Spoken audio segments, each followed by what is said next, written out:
Wow! Kamusta mga ka-YouTube at welcome back sa aking channel. Nandito tayo ngayon sa isang pasyalan dito sa Toronto. Although malamig na kasi winter season na, ito lang yung oras natin para maglakad-lakad dito ngayon. Ipapasyal ko kayo ngayon dito sa Harbourfront dito sa downtown Toronto. Sa isa sa mga pasyalan dito sa downtown Toronto. Bali sa kabila nito, ito yung tinatawag nating Center Island. Gumawa na ako ng vlog about doon. Kaso wala masyadong ganap kasi nga dahil sa COVID-19 sa pandemic natin ngayon. So, yun. Tara, mamasyal tayo ngayon dito sa Harbourfront.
Bali gusto ko lang i-share sa inyo, ito lang yung nabili ko. May nabili ako dito eh. Kaya yun ang purpose bakit pumunta kami dito.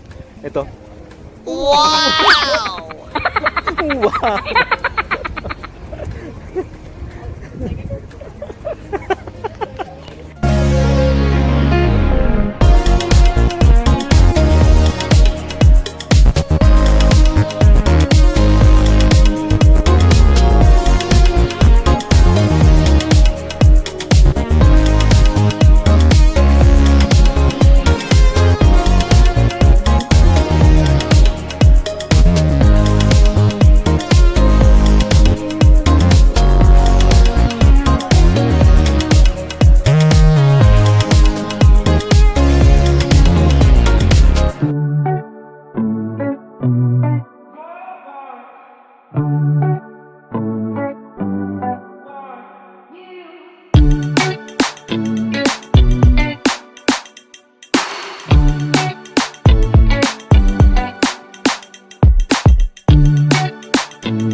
It's so special. What feels when I'm with you. You got me doing things I never thought I'd do. Just so you know, ain't never let you go. You're my cold. Just so you know. So ayun po, natapos na tayo sa ating pamamasyal. Inabot na tayo ng gabi ano. Medyo malamig na kasi winter season na. Medyo maswerte lang kasi wala pang snow dito sa Toronto. So salamat po sa panonood sa aking channel. Yun, huwag niyo pong kalimutan mag-subscribe sa aking channel, Bicolanong Layas. At marami pa tayong pupuntahan dito sa Canada. Hopefully makapunta tayo sa medyo malalayo pang lugar dito sa Canada, hindi lang dito sa Toronto. Ano ba itong punong to? Masyadong pa-fall. Pa-fall ang mga dahon. Anyway, salamat sa panonood po ulit. Bicolanong Layas. Please like and subscribe naman po. Salamat sa aking 20 subscriber! Yay! Salamat! Bye-bye!